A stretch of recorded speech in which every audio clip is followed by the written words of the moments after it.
అందరికీ చేసేయడం. సమంత, నాగ చైతన్య గురించి ప్రత్యేకించి నేను మీకు చెప్పాల్సిన అవసరం లేదు. కాకపోతే వీళ్ళలో నేర్చుకోవాల్సిన మంచి గుణాలు కొన్ని ఉన్నాయి మనకి. సమంత, నాగ చైతన్య పెళ్ళైనప్పుడు అందరూ చాలా హ్యాపీగా ఫీల్ అయ్యారు. మంచి అందాల జంట, అభిమన్యుడు సుశీల అందాల జంట లాగా ఫీల్ అయ్యారు. Correct made for each. కానీ అనూహ్యంగా తర్వాత కొన్ని కారణాల చేత, వాళ్ళ వ్యక్తిగత కారణాల చేత విడిపోయారు. అయితే ఇందులో సమంత గురించి చెప్పాలంటే, తిరుగులేని తెలుగు చలనచిత్ర సీన్లో తిరుగులేని గొప్ప హీరోయిన్. ఎటువంటి క్యారెక్టర్ అని అలవోకగా పండించగలరు. సొంత వాయిస్ డబ్బింగ్ అనేది తప్పితే మిగతా అన్నిటిలోనూ ఆమె మహానటి కింద లెక్కగా. మహానటి అనలేదు, ఎందుకంటే సొంత వాయిస్ లేదు కాబట్టి. అయితే ఆమె ఎటువంటి క్యారెక్టర్ అయినా అలవోకలేదు. ఆమెకి తన వృత్తి అంటే ప్రాణం, అమితమైన ప్యాషన్ ఆమెకి యాక్టింగ్ అంటే. ఎంత అంటే దానికోసం కుటుంబ జీవితాన్ని కూడా వదిలేస్తుంది. అయితే ఈ మధ్య ఆమె వెబ్ సిరీస్ నడుస్తుంది, సిటాడెల్ హనీ బండి అనే హాలీవుడ్ వెబ్ సిరీస్ నటిస్తూ సడన్ గా కళ్ళు పడిపోయింది. సెట్స్ లో అందరూ చాలా హడావిడిగా కంగారు పడిపోయారు. ఆమె ఎమ్మటి తేరుకొని నవ్వుతూ లైఫ్ లో ఇలాంటివి జరుగుతుంటాయి, లైట్ గా తీసుకునే ఎక్కువ వాళ్ళకి ధైర్యం చెప్పింది. అసలు అంత కమిట్మెంట్ ఉంది ఆమెకు వృత్తిలో. అది ఆమె మనకు తెలిసింది, ఆమెకి మయాసైటిస్ అనే వ్యాధి వచ్చిందని. అది ఆటో ఇమ్యూనిటీతో 11 యాక్చువల్ 10 నేను 11 ఆట మయాసైటిస్, 12 సోరియాసిస్. ఇవి ఒకసారి వస్తే ఇంకా జీవితకాలం పో. వాటికి ఎక్కువ మెడిసిన్స్ వాడాల్సిన పని లేదు. రెగ్యులర్ జీవితాన్ని నాన్ వెజ్ కంప్లీట్ గా మానేయాలి. ఆటో ఇమ్యూన్ డిసీజ్ ఏది వచ్చినా నాన్ వెజ్ కంప్లీట్ గా మానేయాలి. మామూలుగా పాతకాలం జీవితం అంటే ఉదయాన్నే లేవటం, సరైన టైం నిద్రపోవడం, సరైన టైం తిండి తినడం, అట్లా రెగ్యులర్ జీవిత విధానాన్ని అనుభవం అవలంబించాలి. అయితే ఇప్పుడు చెప్పాల్సిన విషయం ఏంటంటే, ఆమె యొక్క వృత్తి పట్ల కమిట్మెంట్ ఎంత గొప్ప ఉంది. లేకపోతే ఒక ఒంటరి మహిళ, వాళ్ళు పెళ్ళి ఒక పెద్ద కుటుంబం, ఇంకొక పెళ్ళి తనకంటే ఎంతో పెద్ద కుటుంబం పెళ్లి, దాంట్లో విడాకులు తీసుకొని కూడా జటాన్ అవుతుంది అంటే ఆమె యొక్క ఆత్మస్థైర్యం, ఆత్మవిశ్వాసం చాలా గొప్పవి. అయితే విడాకులు తీసుకున్న తర్వాత సమంత గారు కొన్నిసార్లు పెద్దగా హార్ష్గా, కొద్దిగా నాగ చైతన్య మీద, యాక్టింగ్ వాళ్ళ మీద కౌంటర్. కానీ ఇక్కడ అక్కినేని కుటుంబం యొక్క గొప్పతనం చెప్పుకోవాల్సిందంటే, ఒక్క మాట కూడా సమంతకి వ్యతిరేకంగా కానీ ఏమీ మాట్లాడలేదు.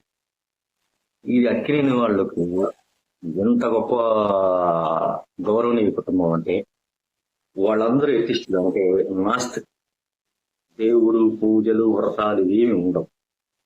అయినా కూడా వారు సమాజం పట్ల ఎంత బాధ్యతగా మెలుగుతారంటే, ఒక్కటంటే ఒక్క మాట కూడా ఒక మనిషికి వ్యతిరేకంగా కానీ, ఒక వ్యవస్థకు వ్యతిరేకంగా కానీ, ఒక కులానికి, ఒక మతానికి, ఒక అభిప్రాయానికి, ఒక సాంప్రదాయానికి వ్యతిరేకంగా మాట్లాడారు. వాళ్ళు అసలు నాస్తికులు కదా. నాగేశ్వరం అనేక ఇంటర్లు నేను నాస్తికుడిని, దేవుణ్ణి ప్రార్థించను, పూజించను అని చెప్పాడే గాని, మీరు కూడా పూజించట్టు, మీరు కూడా నాస్తికులు కండి అని ఎప్పుడు అనలేదు. తర్వాత నాగార్జున గాని, ప్రస్తుతం నాగ చైతన్య గాని, వాళ్ళ వారసులు గాని, వాళ్ళెవరు దేవుని ప్రార్థించకపోయినా సమాజం పట్ల చాలా బాధ్యతాయుతంగా ఉంటారు. ఎంత ఎత్తు ఎదిగినా ఒదిగి ఉండటం అనేది అక్కినేని నాగేశ్వరరావు, అక్కినేని వంశంలో వాళ్ళు నుంచి మనం ఎంతో నేర్చుకోవచ్చు. అసలు ఎదగటానికి కారణమైన ఆత్మవిశ్వాసం, వృత్తి పట్ల సంరక్షణ, ఇవన్నీ సమంతానికి చూసుకోవాలి. ఇద్దరే మంచిది అంటారే, ఇద్దరు మంచివాళ్ళు. కాకపోతే ఎందుకు విడిపోయారు? దీని చాలా కారణం ఉంటుంది. ఈ కన్ఫర్మేషన్ కాదు, వాళ్ళు చెప్పలేదు, కానీ వాళ్ళు ఊహించుతారు. కానీ అసలు కారణం మనం ఫస్ట్ కెమిస్ట్రీలో అయానిక్ బాండ్ అంటే రెండు, ఏదైనా సరే మన కంటికి కనపడిన పదార్థము, అణువుల సమూహం మనకు తెలుసు. ఆ అణువులు పరమాణువుల యొక్క కలయిక ద్వారా ఏర్పడతాయి. ఎలా ఏర్పడతాయి? 2 పరమాణువులు ఉంటాయి. ఫర్ ఎగ్జాంపుల్ సోడియము, క్లోరిన్ అనుకోండి. సరే వదిలేసిన చెప్పడం గట్టం 2 పరమాణువులు ఉంటాయి. అందులో చివరి కక్షలోని ఎలక్ట్రాన్ ఒక పరమాణు వదులుకుంటే దాన్ని గ్రహించినప్పుడు పరమాణు నెగిటివ్ గా మారిపోయి ఎమ్మడి దీంతో జతకట్టేస్తుంది. అప్పుడు అదొక అణువుగా మాట. అట్లాంటి అనేక అణువులు వేసి ఒక పదార్థం మాట. ఆ రెండు పరమాణు జతకట్టడం వివాహ వ్యవస్థ పునాది. అందులో ఒకటి ఎనర్జీ కోల్పోతుంది, ఇంకోటి గ్రహిస్తుంది. ఈ రెండు ఎమ్మటిగా కలిసి కాపురం. ఇక్కడ ఏమైందంటే ఇప్పుడు సమంత గాని నాగచైతన్య గాని చాలా ఎర్లీ అంటే మనకు మన దృష్టిలో అయితే కరెక్ట్ ఇదిగా పెళ్లి చేస్తున్నారు. కానీ వాళ్ళ కెరీర్ తో పోలిస్తే వాళ్ళ యొక్క భక్తితో పోలిస్తే చాలా ఎర్లీగా ఇంకా చాలా కెరీర్ ఉన్నంగా పోనే ముందుగానే మ్యారేజ్ చేసేసుకున్నారు. ప్రేమలో పడ్డారు కాబట్టి పెళ్లి చేసుకున్నారు. చాలా కాలం ప్రేమలో పడ్డారు, పెళ్లి చేసుకున్నారు. గుడ్. కానీ ఇక్కడ ఇద్దరు ఈక్వల్ ఎనర్జీలో ఉన్నారు. ఇద్దరు ఈక్వల్ ఎనర్జీ దాన్ని కోవలెంట్ బాండ్ అంటారు కెమిస్ట్రీలో. అంటే బాండ్ లో గల వీకెస్ట్ బాండ్. రెండు ఈక్వల్ ఎనర్జీ ఏది కోల్పోదు. ఒకటి కోల్పోయి ఇంకోటి దాన్ని గ్రహిస్తే గానీ అయానిక్ బాండ్ కరెక్ట్ గా సెట్ కాదు. మన సనాతన ధర్మంలో అట్లానే ఉంటుంది. ఫస్ట్ 5-6 సంవత్సరాలు స్త్రీని కోల్పోతుంది. డబ్బు కట్నంలో కూడా డబ్బు గాని, ఇంకోటి గాని, సర్వీసులు గాని, పిల్లల్ని గంటల నొప్పులు గాని, బాధలు గాని అన్ని మొదటి 6 స్త్రీ కోల్పోతుంటది. ఆ తర్వాత రివర్స్ అవుతుంది యేసం. ఒకటి కోల్పోతున్నప్పుడు దాన్ని గ్రహిస్తాయి తెలుసు. కాబట్టి అది అయానికి దాన్ని కరెక్ట్ ఉండదు. కానీ ఇక్కడ వీళ్ళిద్దరితో కోల్పోవడానికి ఏం కోల్పోతారు? ఇతను సినిమాలు చేసుకుంటున్నారు, అతను ఆమె సినిమాలు చేసుకుంటున్నారు. ఏది కోల్పోవడానికి లేదు. ఆ ఈక్వల్ ఎనర్జీ వల్ల కొన్నాళ్ళు కోకోలాంటి బండి ఈజీగా ఎదురు. ఇద్దరికి చాలా ఎనర్జీ ఉంది, చాలా భవిష్యత్తు ఉంది, చాలా యంగ్ ఫిట్ బాడీస్ ఉన్నాయి. కాబట్టి ఆటోమేటిక్ గానే వెళ్ళిపోయారు. దాని గురించి మనం ఎక్కువగా ఆలోచించి వాళ్ళ గురించి తప్పుడు ప్రచారం చేసే ఫోన్ ట్యాపింగ్ వల్ల ఇవన్నీ వాళ్ళ చిన్న విషయాలు. ఫోన్ ట్యాపింగ్, బెదిరింపు ఉత్తరాలు, మన ఇళ్లలోనే పెళ్లిళ్ళు అవుతుంటే ఆకాశరామన్ అవుతాడు అని వస్తుంటాయి. ఇట్లాంటి వీళ్ళకి గుమ్మడికాయ ముందు ఆవాలంటే అసలు వాళ్ళు పట్టించుకోరు. రక్తంతో లెటర్ రాసి నువ్వు నన్ను ప్రేమించావు, మళ్ళీ వాడిని పెళ్లి చేసుకుంటున్నావు అని రాయటాలు, లవ్ లెటర్లు, ఇవన్నీ చాలా కామన్. అసలు పచ్చుకోడు. దానివల్ల కానీ కాదు, మనకు అనవసరం.